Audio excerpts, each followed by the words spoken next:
Genovese mobster convicted in NYC extortion case that included him socking steakhouse owner. New York Post wants to call him washed up. Written by Kyle Schnitzer.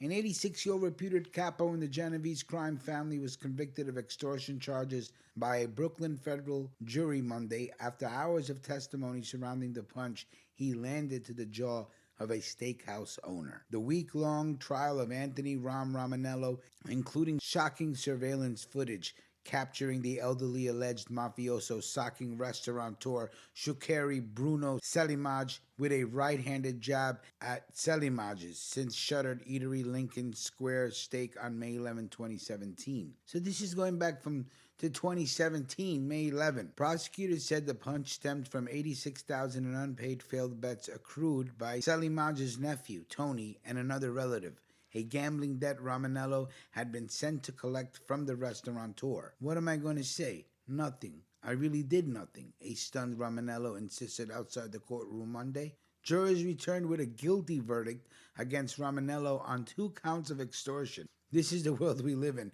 We're going to charge an 86-year-old man with extortion for punching another man in the face. This is wild. This is crazy. All because of a deadbeat family member who's a degenerate gambler. He faces up to 40 years behind bars at his sentencing. Prosecutors argued that both Romanello and co-defendant Joseph Celso, who was convicted at the top of the count, should be held behind bars until their sentence hearings, leaving family members and supporters of the reputed mobsters shocked.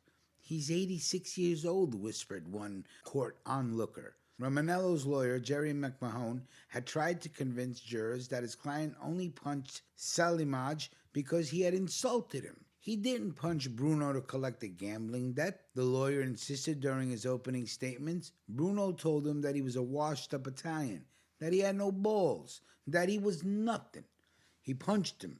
That 86-year-old guy sitting there punched him because Bruno insulted him to his face. Jurors were shown a 55-second recording during the trial where accused aging alleged mobster delivered the jab to the restaurateur's jaw. Quote, if he wasn't Italian, there would be no issue, his lawyer said. Following the verdict on Monday, his lawyer said Brooklyn Federal Court Judge Eric Committee, whom he sparred with over evidence throughout the trial, had made it virtually impossible to defend Romanello by allowing the jury to hear that his client was Italian and in the mafia. He should have never been allowed.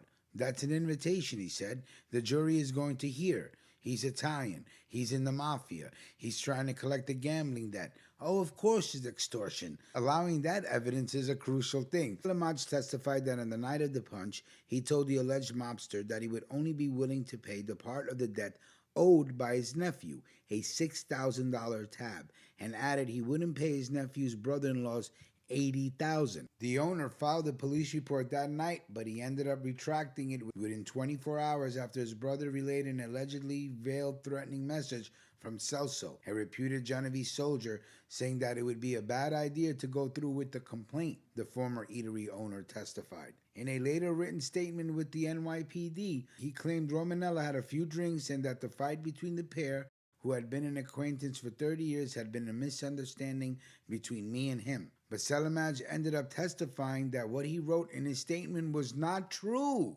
and that he only told the cops that because he was afraid of the consequences from the alleged Queens mobster. So look at this. The restaurant owner said, fuck this, you're not bullying me. I'm telling the truth. I was afraid this mafia guy was going to hurt me and my nephew, he told prosecutors. Brooklyn federal prosecutors Rebecca Schumann described to the jury how Celso, obstruction of justice count, allegedly sent the threat to Selimaj to get the police report dropped. He eventually got Selimaj to fork over $6,000 debt of his nephew and the remaining $80,000, which was sent to alleged Genovese associate and wannabe Albanian film star Luan Beksti, prosecutors said. We spoke about that story a while ago. Celso was convicted Monday of one of the extortion counts but found not guilty of the second and of the obstruction charge. Beksti, who once appeared in a movie called Albanian Gangster, pled guilty in the case on October 4th. So crazy story over here, right? This guy's 86. He's looking at 40 years for punching this guy in the face. And it wasn't even a hard punch.